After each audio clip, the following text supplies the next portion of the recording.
एक बार की बात है, महात्मा बुद्ध अपने शिष्यों के साथ नगर भ्रमण पर निकलने वाले थे।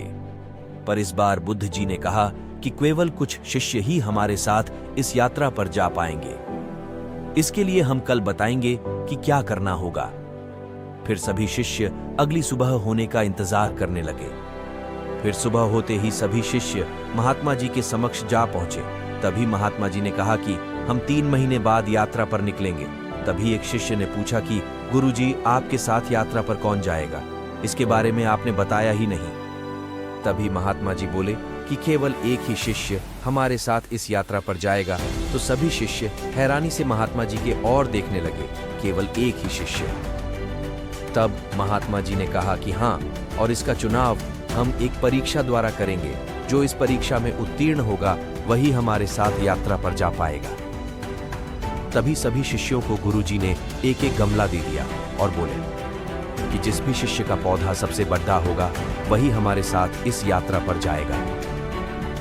तभी सभी शिष्य अपने अपने गमले लेकर अपने अपने कक्ष में चले गए और सब अपनी तरह से अपने अपने गमले के बीजों को सींचने लगे। लगभग 2.5 महीना बीत चुका था। सभी शिष्यों के पौधे थोड़े बढ़ने लगे, लेकिन उनमें से एक शिष्य का पौधा बिल्कुल भी नहीं बढ़ा।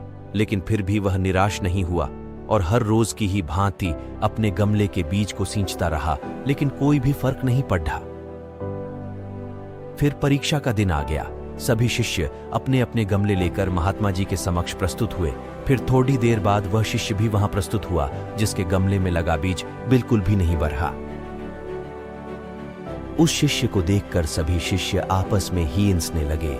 तभी महात्मा जी ने बड़े आश्चर्यजनक शब्दों में उस शिष्य से कहा कि क्या हुआ वत्स, तुम्हारा गमला तो बिल्कुल वैसा ही है जैसा कि हमने तुम्हें सौंपा था। तब उस शिष्य ने जवाब में कहा कि क्या करूं गुरुजी, मैंने तो इसकी हर रोज खूब देखभाल की, लेकिन यह बढ़ा नहीं। तब दूसरे सभी शिष्य उसका परिहास उड़ाने लगे। तब महात्मा जी बोले कि शिष्य चलो, तुम यात्रा पर चलने की तैयारी कर लो, हमें कल सुबह ही निकलना होगा। तभी सभी शिष्य बड़े अचंभे से महात्मा जी की ओर देखने लगे।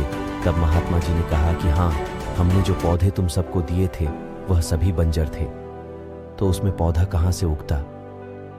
लेकिन तुम सब में से किसी ने भी सच्चाई और ईमानदारी से यह नहीं बताया कि इसमें पौधा नहीं उग पा रहा है, बल्कि यात्रा में जाने के लालच में सबने झूठ बोला।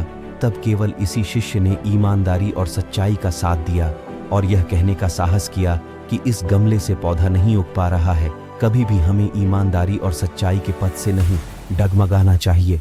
ईमानदारी और सच्चाई की राह थोड़ी मुश्किल जरूर हो सकती है, लेकिन इस पथ पर चलने से बहुत बड़ी राह आसान हो जाती है। इसलिए सच्चाई और ईमानदारी पर चलने की वजह से आज इस शिष्य को यात्रा पर चलने का मौका मिल रहा है। और यह कोई साधारण यात्रा नहीं है, बल्कि बहुत बड़े मठ में हम इस शिष्य के साथ जा रहे हैं, जहां पर कि इसके भविष्य इसी तरह के वीडियो देखने के लिए वीडियो को लाइक और चैनल को सब्सक्राइब जरूर करें।